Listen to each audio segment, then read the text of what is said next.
This morning we're going to continue our series of messages on the topic of boundaries. This is such an important topic because there's no real spiritual maturity without emotional maturity. You can go to church every day of the week, you can know the Bible, read it every day, and still be a mess.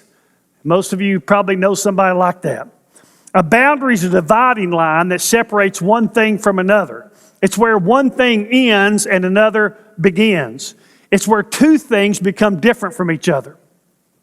You each have a boundary on you. It's called skin. God gave it to you so that you would know where you stop and other people start.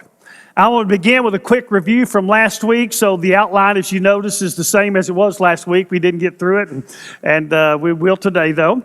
First of all, there's types of boundaries. Number one, there's relational boundaries. My spouse is my spouse, not yours. My kids are my kids, not yours. Yours are yours, not mine. Number two, then there are physical boundaries. You can get physically closer to people that you're relationally close to. Many of you have had somebody you hardly know get right in your face, and you're just kind of, feel held hostage a little bit. You want to back up on them. Now, there's physical boundaries. You don't get too close to people you don't know so well. We also talked about modesty and how clothing was designed to cover body parts, not draw attention to them. Number three, there are material boundaries. You have your property, your cars, your stuff, they're yours. Others have no right to your things, and others have theirs, and people don't owe you their stuff. Number four, there are financial boundaries. It's normally inappropriate to ask somebody how much they make or how much something costs that they purchase. Now, if you're in a relationship with somebody and you're pretty close to them, that may or may not be appropriate, but in most cases, it will be. Number five, there are verbal boundaries. People and settings, and different people in different settings determine what is appropriate to say or talk about. So, for example, there are things you would tell only your mate. There are other things you would tell a counselor. There are other things you might say in a small group, but you wouldn't say in a large community group. There are other things you might say in a community group, but you wouldn't say in a service. It's just not appropriate. There are certain things you wouldn't say around children. There are certain things you wouldn't say around people of the opposite gender. They're verbal boundaries. Some conversations are not appropriate for every setting. And how many of you know somebody who violates verbal boundaries? Surely everybody knows somebody. They just have no sense of what's appropriate. They say things that embarrass you, they said them, and then you're embarrassed all over that they're not embarrassed that they said them. You know what I'm talking about? Then number six, there are emotional boundaries. The Bible warns us against saying things and doing things, especially touching, that ignite infatuation or lust. An emotional boundary can be violated in a fantasy thought life.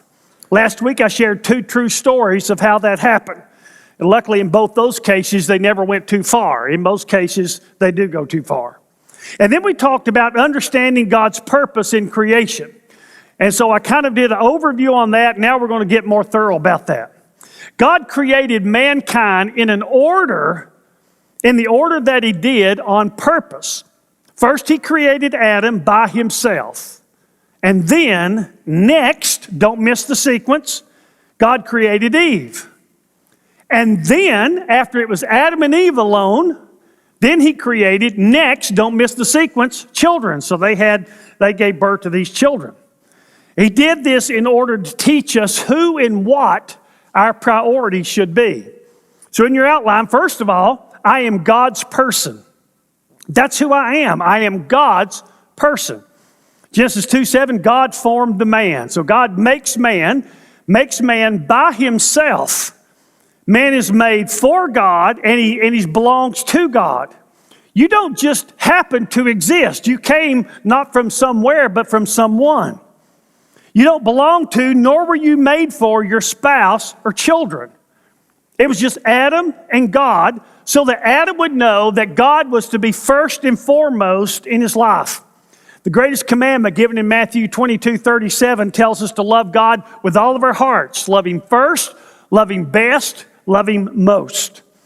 In Luke 14:26, jot that down, Jesus tells us that if we love anyone, father, mother, spouse, children, more than Him, we cannot be His disciple. Bet you've never heard a sermon on that. If we love anyone more than him, we cannot be his disciple. That's what he said. In Genesis 2:15, God takes the man and puts him in the garden too. He gives him a purpose. He's going to be the COO of planet Earth, Chief Operating Officer. And so before Adam ever became a partner or became a parent, God gave him a purpose. His purpose was not marriage. His purpose was not having children. His purpose was doing what God made him to do. What God made him to do. I've illustrated this in a circle. So let's fill up the first circle. In this circle you see here, we have me and God, or you and God. That's the core of who I am. I'm in this circle with God. Nobody else belongs in that circle. My wife doesn't belong in that circle. My children don't belong in that circle. Only God and I belong in that circle. And in that circle, I am to get 4 things. These 4 things I'm to get in that circle. As I go through them, you're going to understand that most everybody tries to get all 4 of these outside of that circle. And that becomes a real problem. So what am I to get from God? Number 1, my identity. I'm to get my identity from God. Who I am is not determined by my job. I love to ask men, who are you? And they almost immediately want to tell you what they do for a living. That's not what I ask. I said, who are you? Well, I'm a married man. That's not what I ask. Who are you? Well, I'm a father or grandfather. That's not what I ask. Well, I'm an educated person. That's not what I ask. Who are you? Most men don't know the answer to that question. I'm to get my identity from God, not my job, not my marriage, not by whether or not I have children. I am not someone who makes a living doing such and such. I am not someone who is a husband. I am not someone who's a father and a grandfather. I am God's person. Now look at these verses. In 2 Corinthians 5:20, Paul says, we are ambassadors for Christ. Who's an ambassador? He's a person who serves his king or president or country in another land. That's who you are. Jesus died on the cross in your place so that you would live in the world in his place. That's primarily who you are as a believer. In Colossians 1:16 it says, all things, in the Greek the word all means all things have been created through him and for him. I was made for him, you were made for him. I was not made for my wife, nor my kids, nor my grandkids, nor this church actually. I was made for him. I'm to get my identity, who I am, from God. I was made by him, I am made for him. I am his ambassador living in my world for him, just like he took my place on the cross. Now, second of all, I'm to get my value from God. My value, my worth, my sense of worth. My value isn't determined by my popularity, my education level, the size of my house, the cost of my car, my net worth, or by who does or does not want to be with me. I get my value from God. He wanted me. Now, the truth is, we think if people really knew the deepest, darkest, ugliest part of us, nobody'd love us at least, and probably wouldn't even like us. And so we kind of hide and pretend so we can be good enough for people not to reject us. But the truth is, God knows exactly who you are. He knows your thoughts before you think them. He knows your feelings before you feel them. He knows everything you've done. He knows everything you almost did. He knows everything you thought about doing and didn't do. And yet he still loves you. He still wants you. He wanted you to be. He made you. He loves you. He created you. He wants you. Jesus died to have you. I don't determine my value based on having something or any person wanting me. I base it upon him. Now, you teenagers, listen to me closely. Guys and girls both. It's so easy to determine your value on whether or not you're fitting into a certain group of people or a certain group of people want to be your friends. I'm telling you, Almighty God wants you. If some guy doesn't want to date you or girl doesn't want to date you or group doesn't want to include you, big deal. Almighty God wants you. That's where you get your value. If you're getting your value from other people, you're just like somebody with an umbilical cord looking to hook up somewhere. You're just an empty cup looking for somebody who will fill it and not spill it. And what you're going to find out is nobody can fill it, and if they ever do, they're going to spill it. Look at these verses, Psalm 139:14. I am fearfully and wonderfully made. Wonderful are your works. God made you to know Him, to be someone like Christ, and to do something. And if you become that person, you become somebody so important that the God who spoke and everything that is was wanted you to be. Can somebody say, wow? You matter. You've got value. Psalm 100 verse 3 says, know that the Lord Himself is God. It is He who has made us. That's where we get our value from Him. See, you don't want to be a victim of how somebody else treats you. If you're getting your identity from somebody else, we're going to see later, then your identity is always suspect. If you're getting your value from somebody else, there's going to be times you're going to feel pretty worthless. I guarantee it. Here's the third thing. I'm to get my purpose from God. Inside this circle, I get my purpose from God. Remember, God gave Adam a purpose before He gave him wife or children. Adam was to be the keeper of God's creation. Our purpose in life is not to be married. It's a footnote. Just think about this. The apostles probably were all married.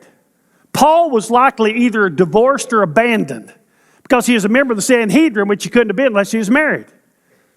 Can anybody name the wives of the apostles? And no, they're not the epistles, okay? Can you name one of them? Isn't that pretty shocking? And they probably all had kids. Is there a word in the Bible about any of their children? Somebody tell me. No. Isn't that shocking? You know why? Because their lives weren't about their marriage or about their kids. Those were footnotes. The life was about who they were and who God made them to be and becoming themselves and fulfilling His purpose. They could have been married or not. That wasn't the big deal. They could have had children or not. That wasn't the big deal. The story when it's all said and done isn't where you married or how many kids you had. The story when it's all said and done is, did you ever become you? Were you ever the person God made you to be? And if you didn't do that, you failed. I get my purpose from God. We make a living, our job, so that we can financially support ourselves while we live our life, which is what God created us to do. Now look at these verses in your outline.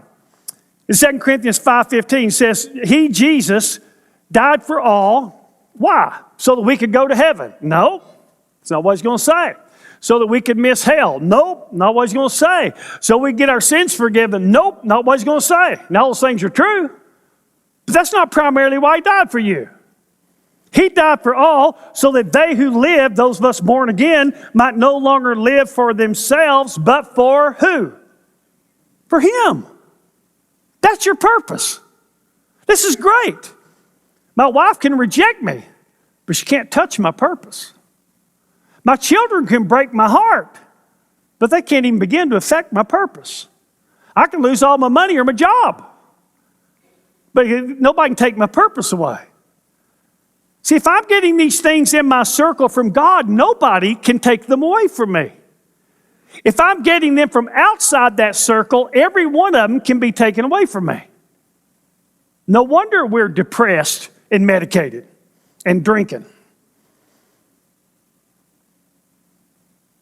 My purpose is to come from Him. Jesus died for us so that we would live for Him, not for anyone or anything else. We're to live for Him. Look at Ephesians 2:10. We are His workmanship. Literally in the Greek, it's the word poema, from which we get the word poem. We're His story.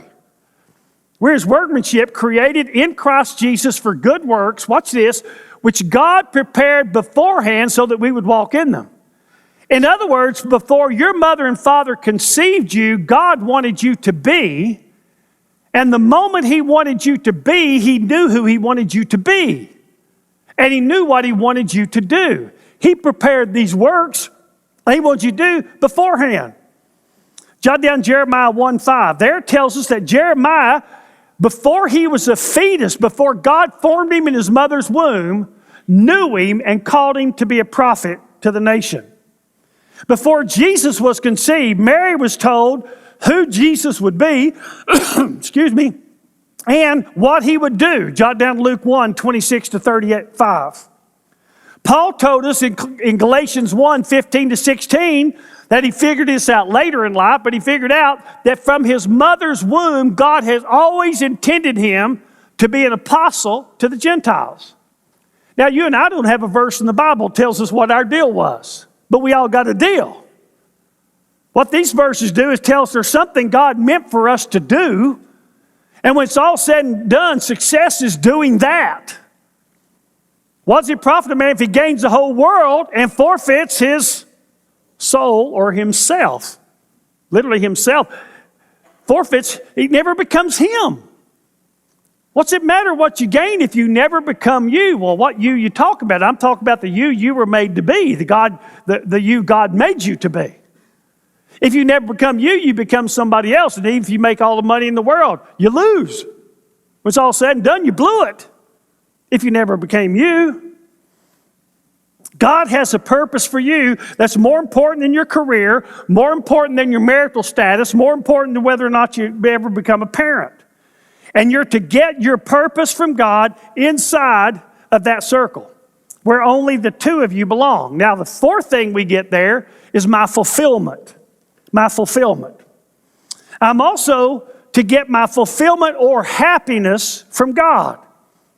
I'm to get it inside of that circle where only He and I belong. It's my job to learn to be happy and to get my joy from Him. I'm responsible for my own happiness. It's not my parents' job to give it to me. It's not my mate's job or date's job to give it to me. It's not my children's job to make me happy. It's not anyone else's job. It's not anything else's job. It's my job to find fulfillment, happiness inside of that circle. Now look at these verses. Psalm 37:4. Delight yourself in the Lord. Goes on to say He'll give you the desires of your heart. What we delight in is the desires of our heart, not the Lord. That's where we're to start. The big deal is not getting what you want. The big deal is being who you're made to be and getting who you want most that you probably don't know you want more than anything else. And that's Him. Matthew 6:33, seek first His kingdom and His righteousness. That's getting this stuff from God in the circle. John 15:11, Jesus said, He spoke of joy over and over in John. These things I've spoken to you so that my joy may be in you and that your joy may be made full. Now listen closely.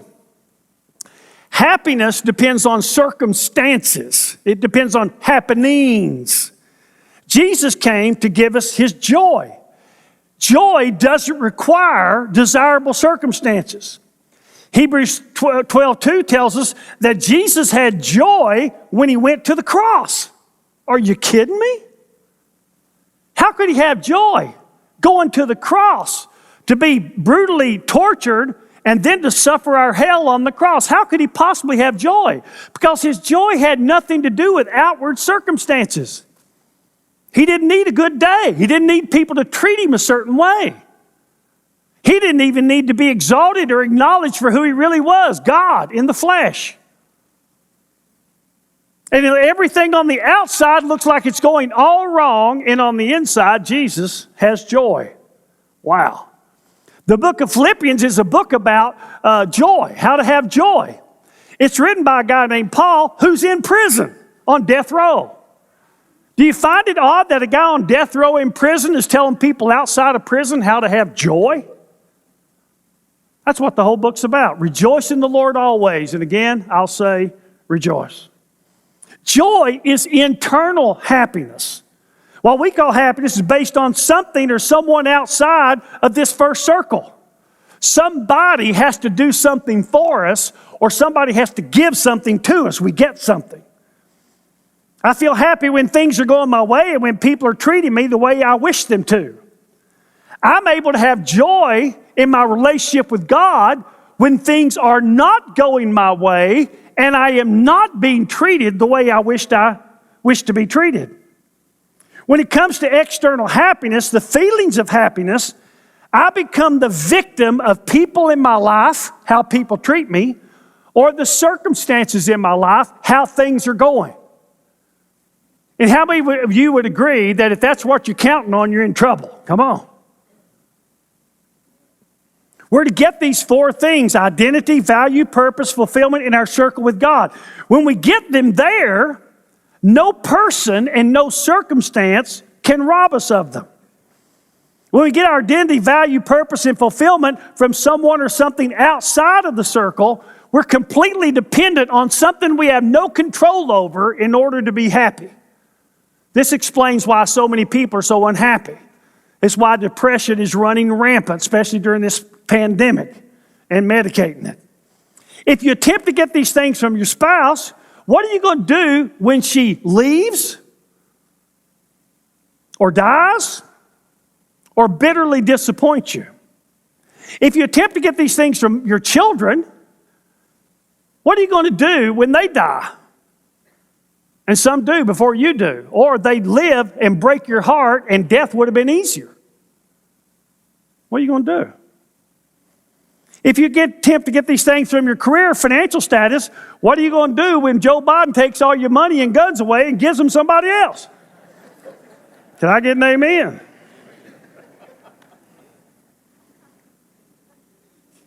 I'm Rocky Ramsey and I just support what I said. So first and foremost, I am God's person. Number two, I may, notice the word may. That means it's possible, but not necessary. I may become a partner. So then next, God creates Eve. He gives Adam a partner. So now we have our next concentric circle. Let's pull it up. So here I am in my circle with God. Now here's my spouse, Eve. Now, we're not going to put up multiple things that get too confusing, but Eve's in her own circle with God.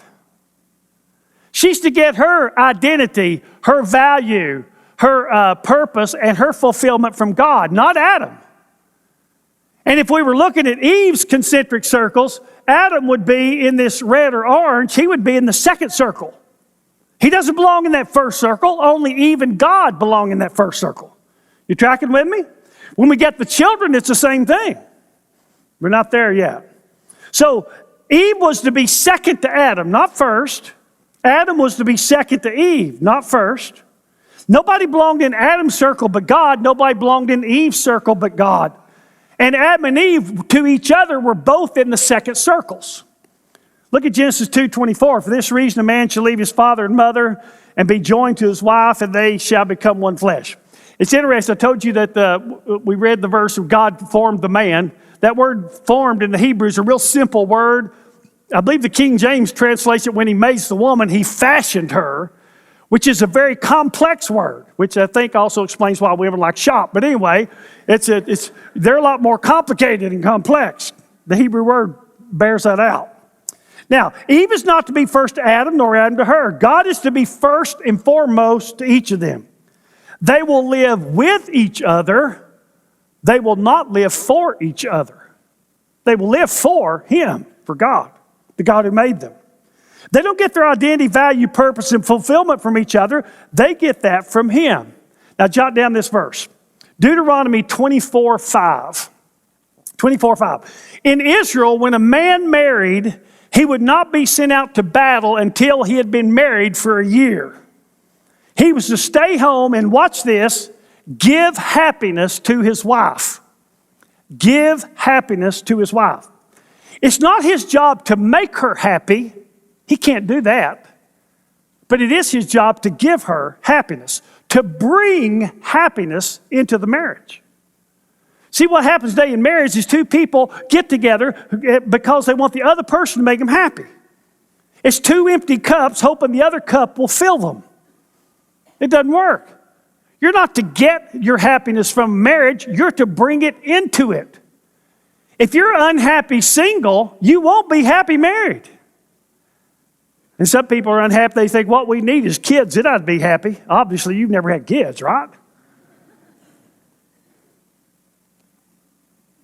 See, we're always looking for something in the wrong circle to drag down into our circle to do for us what only God can actually do for us. So we're to give happiness to each other, but we're not to make each other happy as we bring it into the marriage. You don't have the ability to make somebody happy. Now jot down Proverbs 30, 21 to 23. It says there that there are 4 things that cannot be endured, the world can't handle. And one of them is an unloved woman when she gets a husband. Isn't that interesting? Why is that such a big deal? Because an unloved woman is a bottomless pit of need. And if you feel unloved on the inside, nobody on the outside can make you feel loved. Oh, they might for a minute, they give you a ring or buy you something. It'll work for a little bit. But eventually you'll feel unloved all over again. Nobody loves me. Well, you just don't love me. And here's some man or woman knocking themselves dead, trying to do everything in the world they think they can do to give you happiness. And what they discover is it's never enough. All they can do is something temporary. Then they got to up the ante and come back and do more. Why is this true? If we feel unloved on the inside, if we don't get what we're supposed to get in that inner circle, the people on the outside can't give it to us. We still feel unloved. It's true with happiness. If someone's unhappy on the inside, you can't make them happy, at least not more than temporarily. You can't do for somebody what they are supposed to do for and within themselves. You can't give somebody what only God can give. You can't give to somebody what they're supposed to get from Him. Many of you have tried to love an unloved person, a person who felt unloved, or an unhappy person. How'd it go? Or isn't it a continual frustration? You can never do enough. You're always having to perform again. See, if you've had a friend, a date, or a mate, or a child that you have tried to make happy, and if you've done it for any time at all, any long time at all, you know you can't. It's frustrating. Happiness leaks. Write that down. Happiness leaks. You have to keep doing more and more to make an unhappy person feel happy again. In Christ, in your circle, you have the constant capacity to know and experience God's joy, irregardless of what's going on in any other circle in your life, irregardless of the circumstances, the happenings. Joy keeps you from emotionally drowning when life is, quote, killing you. And some of us have been there. Joy doesn't make horrible things pleasant or easy, but it makes them bearable.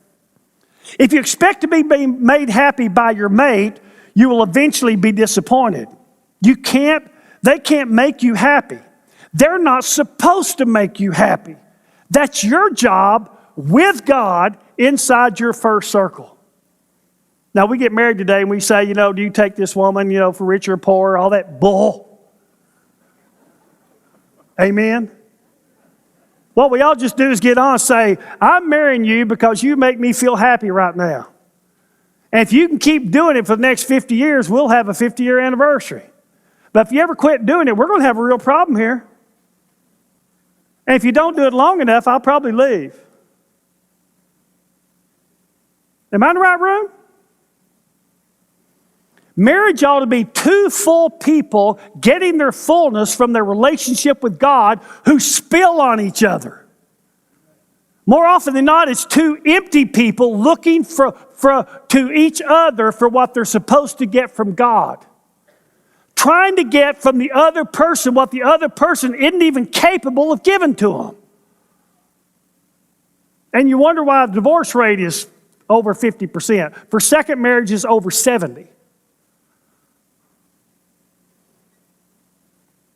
I may become a partner, but that's not my identity. Now, the third thing, last we'll look at today, I may become a parent. I may become a parent. Chapter 4, verse 1, the man had relationship with his wife, relations with his wife, and she conceived and gave birth. So then, next, now they're going to have kids. Now I want our next concentric circle to come up. So I'm to be in my inner circle by myself. Then my spouse will be in the next circle, but nobody else is in that circle. Not a secretary, not the girl that lit your fuse a little bit that you saw at the ball game. Nobody else. And then the third circle is my children. The children don't belong in the first circle, and they don't belong in the second circle. Everybody and everything else is outside those circles. You can leave that one up. So God was to be first to Adam. God was to be first to Eve. God's to be first to the children. Adam and Eve were to be second to each other. Their children were to be third. They were never meant to be second. And the children are supposed to be first in their relationship with God, and then they have their own concentric circles. Nobody belongs in Adam's second circle but Eve. Nobody belongs in Adam and Eve's third circle but their children and maybe grandchildren. The kids are not to be as important to their parents as the parents are to each other. Now, I know that just whacks people out today. No one is to be more important to you than God is. So Eve has her own circle with God, as do these children. I said this last week, I want to repeat it. I don't do so to discourage anybody, and I don't do it to create any kind of feelings of guilt. I do it to paint a real clear picture of reality.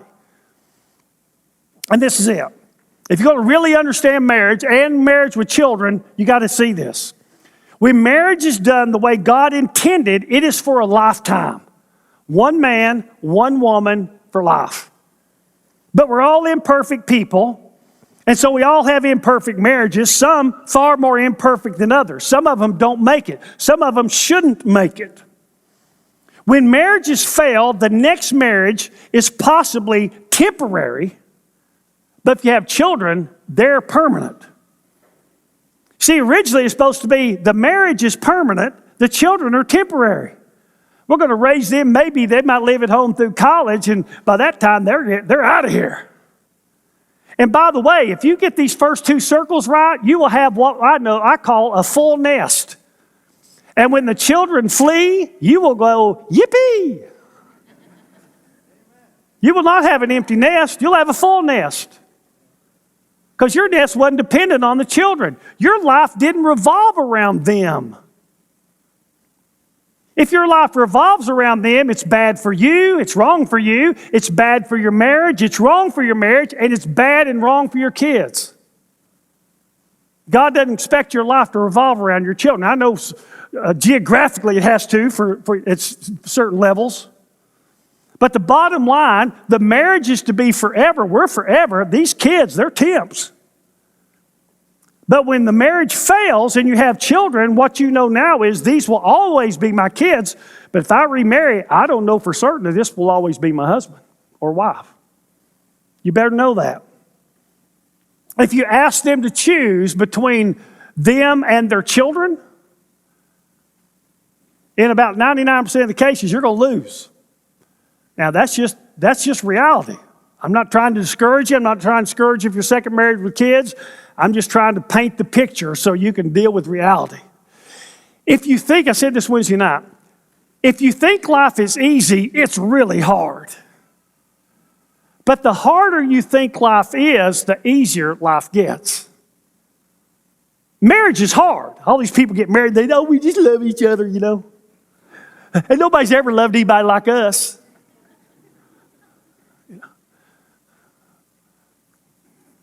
Blow it out. Don't say it. Don't say it. They're in for a shock, aren't they? Marriage is hard. Two sinners living together long term is really hard. You better know that. Raising a few more little sinners is hard too. That gets harder. Life is hard. And as soon as you acknowledge that it is, it gets easier. But the easier you think life is, the harder life is. Because you're always shocked. I can't believe this happened.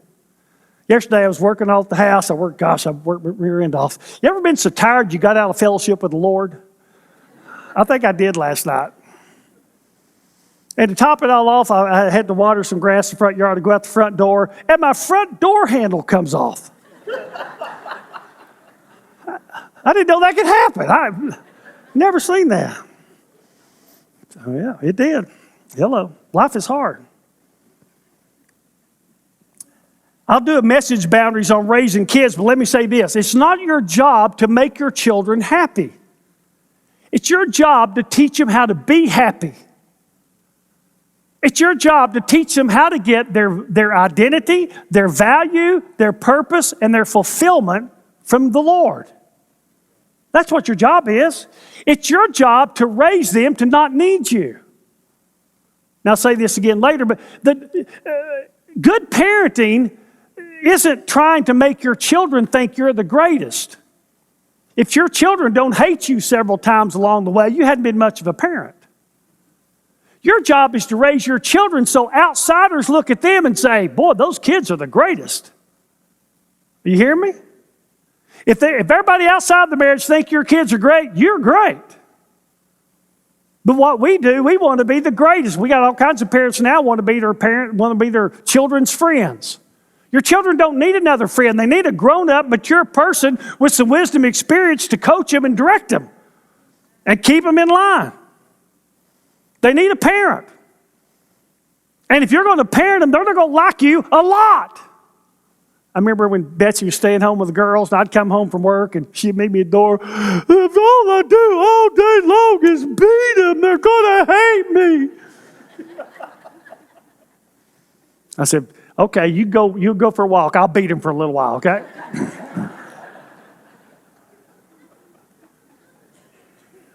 Our children adore us. If they weren't my kids, then both of them would be two of my best friends. But you ask them how we raised them. We raised them to know that they were never as important to us as we were to each other. It gave them security. Children don't get security from how much stuff you throw at them or how much they think you love them. They get security from knowing that you love each other. That's where they get their security. So it's not your job. If you try to make your kids happy, you become the reason they'll never be happy. How do you make your kids happy? You give them whatever they want. Is that going to happen the rest of their life? No. You let them do whatever they want to do. Is that going to happen the rest of their life? No. You defend them no matter what they've done. Is that going to happen the rest of their life? No. Some cop isn't going to treat them that way. Some judge isn't going to treat them that way. Some coach isn't going to treat them that way. Some teacher isn't going to give them everything they want.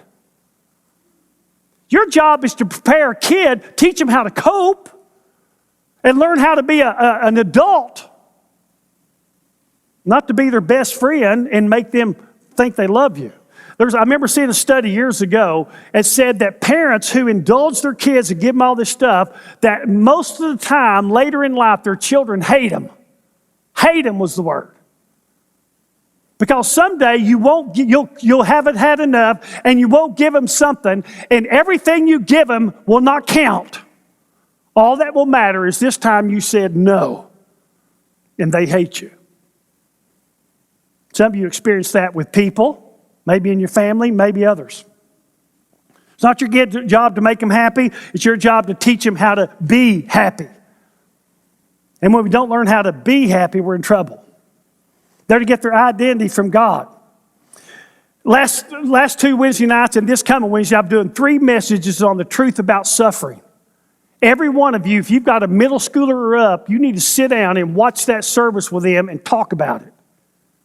Your children need to know life is hard, not easy.